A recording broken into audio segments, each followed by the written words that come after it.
Bonjour à tous et bienvenue dans ce flash d'information. Mardi, les députés réunis en séance plénière à l'hémicycle ont adopté le projet de calendrier des travaux parlementaires allant de la période du 15 juin au 27 juillet 2021. 14 projets de loi et 3 séances parlementaires ont été examinés au total. La séance a été présidée par Amadou Soumaoro, le président de l'Assemblée nationale. Au titre de l'année 2021, plusieurs concours administratifs ont été lancés mardi par le ministère de la fonction publique et de la modernisation de l'administration. Ce sont au moins 372 concours qui seront organisés cette année pour le recrutement d'au moins 11 000 agents, dont près de 3 000 pour le seul secteur de la santé. La phase des inscriptions se tiendra du 21 juin au 30 juillet 2021.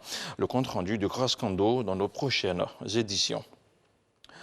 Un exercice de grandeur nature de sauvetage de masse dénommé le Plan Rouge GSP en 2021 s'est déroulé sur le plan d'eau lagunaire. Organisé par le groupement des sapeurs-pompiers militaires, l'exercice visait le renforcement des capacités de coopération et d'intervention des unités de service ayant compétence en cas de sinistre en lagune. Il a mis à contribution plusieurs unités dans un scénario d'un incendie à bord d'une embarcation. On regarde le reportage d'Abou Sanogo. Il est un peu plus de 9h39. Le centre d'appel du groupement de sapeurs-pompiers militaires vient de recevoir une demande de secours pour un feu d'embarcation faisant plusieurs victimes à 300 mètres d'un quai.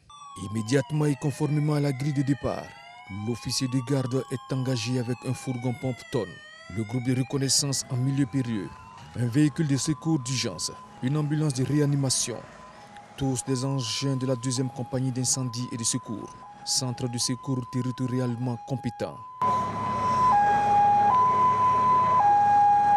En fait, il s'agit d'une embarcation d'une compagnie assurant la ligne Umputu-Trècheville qui quittait le quai avec à son bord 70 passagers.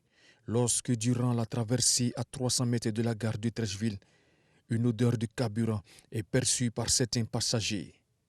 L'équipage est interpellé, mais confirme que la situation est loin d'être un problème. L'odeur devient plus perceptible et un membre de l'équipage décide d'informer le pilote. Avant qu'il ne puisse le faire, une forte détonation se fait entendre. La panique s'installe et certains passagers se jettent à l'eau dans l'espoir de regagner la rive à la nage. Cependant, l'on dénombre plusieurs victimes, blessées, incommodées ou inconscientes. Elles sont catégorisées, médicalisés et évacués vers les centres hospitaliers correspondant à leurs affections. Après une reconnaissance, l'officier de garde considère que la situation nécessite un engagement de moyens supplémentaires et demande le déclenchement du plan rouge. Pour mémoire, le plan rouge est un plan d'engagement simultané destiné à porter secours à de nombreuses victimes d'un accident catastrophique à effet limité. Tout ceci est un exercice. Il vise à renforcer les capacités de coopération d'intervention des unités et services ayant compétence en cas de sinistre en lagune. Cet exercice nous permet de nous préparer pour intervenir dans des situations qui peuvent être similaires. C'est des choses qui arrivent et quand les forces ne sont pas habituées à travailler ensemble, c'est vraiment la cacophonie. Aux côtés du groupement des sapeurs-pompiers militaires, la Marine nationale, l'unité d'intervention de la gendarmerie nationale, la police nationale, les affaires maritimes ont pris part à cet exercice. On ouvre à présent la page internationale. Condamné l'an dernier à 20 ans de prison pour détournement d'argent public. Vital Kamerhe, ancien directeur de cabinet du président de la République du Congo, s'est vu confirmer sa condamnation. Cette fois-ci, Vital Kamerhe a été condamné à 13 ans de prison. Le lieutenant de l'ancien chef de l'administration Tshisekedi dénonce un jugement politique. La famine dans la région du Tigré en Éthiopie est en voie de se propager à d'autres provinces éthiopiennes, a averti mardi le secrétaire général adjoint aux affaires humanitaires des Nations Unies. C'était lors d'une réunion à huis clos du Conseil de sécurité.